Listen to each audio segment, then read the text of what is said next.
Assalamualaikum warahmatullahi wabarakatuh. Nama saya Muhammad Ilham Armansyah dari perwakilan kelompok 2 yaitu tentang seleksi tenaga kerja. Di sini saya akan mempresentasikan seleksi tenaga kerja itu bagaimana. Di sini saya akan menjelaskan beberapa topik seperti pengertian, seperti tujuan, seperti topik-topik yang akan dibahas pada seleksi tenaga kerja. Yang pertama adalah seleksi. Pengertian dari seleksi yang kita ketahui adalah proses pemilihan calon karyawan yang sesuai dengan kualifikasi yang dibutuhkan perusahaan melalui beberapa tahap sesuai dengan kebutuhan dari perusahaan tersebut. Yang kedua adalah terdapat beberapa pengertian dari para ahli.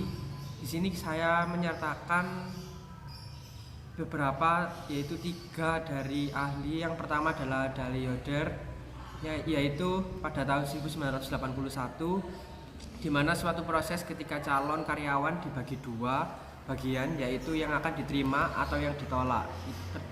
Tersebut adalah bagian dari seleksi. Yang kedua adalah Malayu Hasibuan, yaitu kegiatan pemilihan dan penentuan pelamar yang akan diterima atau ditolak untuk menjadi karyawan perusahaan yang melakukan seleksi tersebut. Yang terakhir menurut Siagian pada tahun 2005, yaitu proses seleksi terdiri dari berbagai langkah spesifik yang diambil untuk memutus pelamar mana yang akan diterima dan pelamar mana yang akan ditolak. Maka dari ketiga pengertian dari para ahli ini dapat disimpulkan bahwa proses identifikasi dan pemilihan orang atau sekelompok pelamar yang akan melalui serangkaian tahapan tes sehingga diperoleh tenaga kerja yang paling sesuai dan yang paling memenuhi syarat dan kriteria yang telah ditetapkan oleh perusahaan. Bisa dibilang seperti the right man in the right place. Nah, dalam seleksi ini terdapat beberapa tujuan yang pada dasarnya perusahaan akan mendapatkannya, yaitu tujuan dilaksanakan proses seleksi adalah untuk mendapatkan the right man in the right place. Seperti yang saya katakan tadi, dalam proses seleksi perusahaan harus mendapatkan tenaga kerja yang dimana posisi tersebut itu harus sesuai dengan kemampuan dari karyawan tersebut. Nah, di sini terdapat 5 yang kita rangkum, yaitu tujuan dari seleksi. Yang pertama adalah menjamin perusahaan memiliki karyawan yang tepat untuk suatu jabatan atau pekerjaan. Jadi jabatan atau pekerjaan ini bisa dilakukan untuk seseorang yang mungkin sesuai kemampuannya. Jadi untuk mencapai suatu tujuan akan lebih cepat lagi. Yang kedua, memastikan keuntungan investasi SDM perusahaan. Yang ketiga, mengevaluasi dalam pekerjaan dan penempatan pelamar sesuai minat.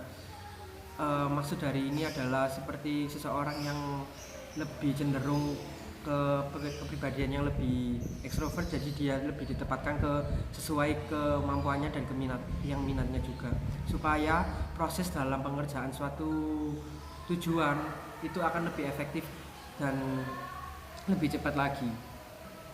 Yang keempat, memperlakukan pelamar secara adil dan meminimalkan diskriminasi.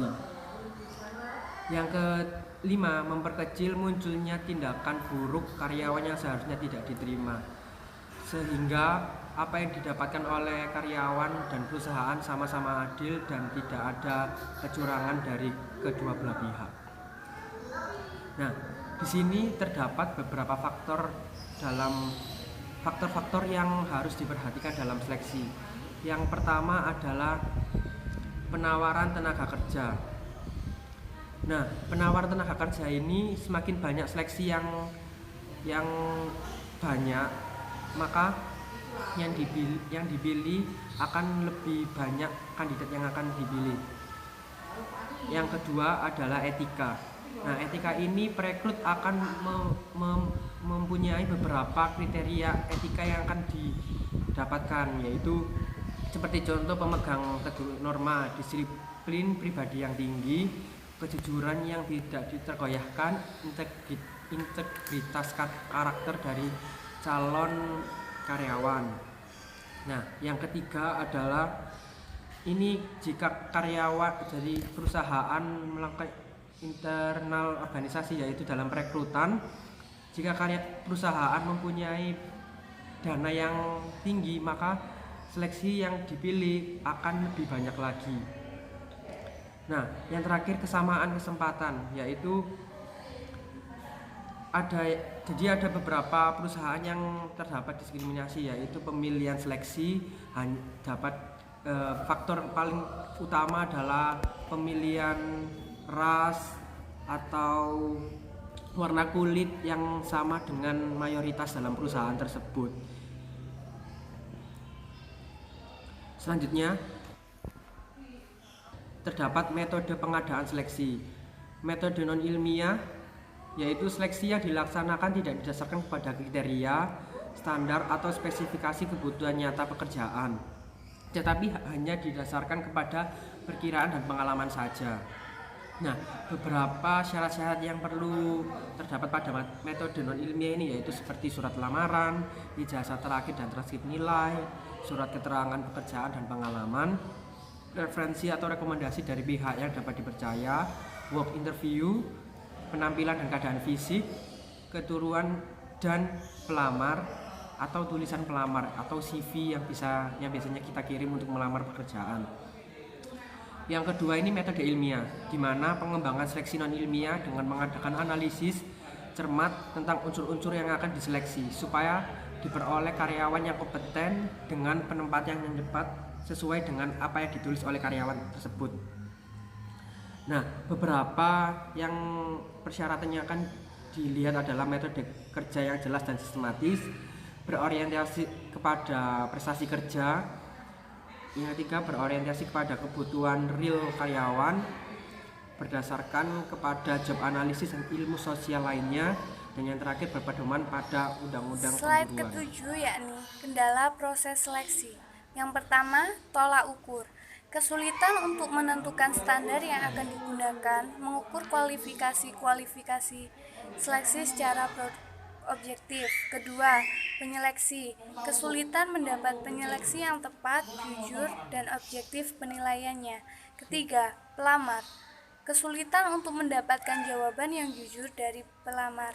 Untuk mengurangi kendala-kendala ini diperlukan kebijaksanaan seleksi secara bertingkat, karena semakin banyak tingkatan seleksi yang dilakukan, semakin cermat dan teliti penerimaan karyawan. Faktor yang dipertimbangkan dalam proses seleksi ada 3. Yang pertama, kondisi penawaran tenaga kerja. Yang kedua, faktor eksternal organisasi. Yang ketiga, perangkat organisasi. Proses seleksi karyawan baru bagian sales pada PT Mitra Sukses Karya Bersama Bekasi. Ini contoh studi kasusnya. Seleksi yang dilakukan oleh PT Mitra Sukses Karya Bersama adalah kegiatan pemilihan dan penentuan pelamar yang diterima atau yang ditolak untuk menempati posisi yang sesuai dengan kriteria yang dibutuhkan oleh perusahaan. Penerima pendahuluan dengan beberapa kriteria. Yang pertama, memiliki kemampuan berkomunikasi yang baik, karena akan selalu berhubungan dengan klien. Kedua, memiliki pengalaman nyata sebagai sales minimal 1 tahun kerja serta melampirkan surat pengalaman kerja. Yang ketiga, bersedia bekerja dengan target. Yang keempat, pendidikan minimal SLTA atau sederajat. Yang kelima, pandai membangun hubungan dengan dan meyakinkan customer.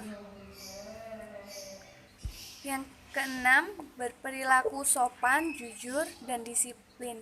Kemudian selanjutnya tes penerimaan, wawancara seleksi, pemeriksaan referensi, tes kesehatan, wawancara oleh pihak manajer HRD, dan keputusan penerimaan.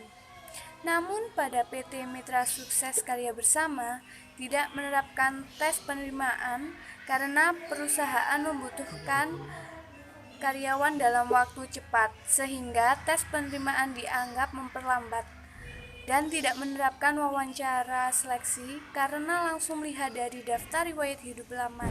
Dari data tersebut dapat mengetahui karakter setiap pelamar. Kesimpulannya, Seleksi pegawai adalah sebuah proses memperoleh karyawan yang tepat dalam kualitas maupun kuantitas dari calon-calon yang akan ditariknya. Dan dapat ditambahkan kembali bahwa seleksi sangat berperan bila ternyata para karyawan berprestasi baik sesuai dengan yang diharapkan. Demikian presentasi dari kelompok kami. Saya akhiri. Wassalamualaikum warahmatullahi wabarakatuh.